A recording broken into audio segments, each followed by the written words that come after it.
Crimson art creations వీక్షకులకు గడిచిన ఎపిసోడ్లో నేను అడిగిన ప్రశ్న, చెట్టు మీద పుడుతుంది, పండు కాదు, అలాగని కూరగాయ కూడా కాదు అని అడిగాను.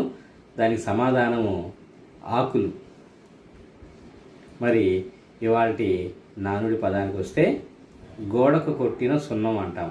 గోడకు కొట్టిన సున్నం అంటే తిరిగి రానిది. ఎవరికైనా అప్పు ఇచ్చామనుకోండి, ఆ అప్పు ఇంక తిరిగి రాదు, ఇంక మర్చిపోవటమే. ఎందుకన్నాము? గోడకు కొట్టిన సున్నం తిరిగి మళ్ళీ వెనక్కి తీసుకోగలమా? గోడకు కొట్టిన సున్నాన్ని మళ్ళీ మనం తీసుకోలేము.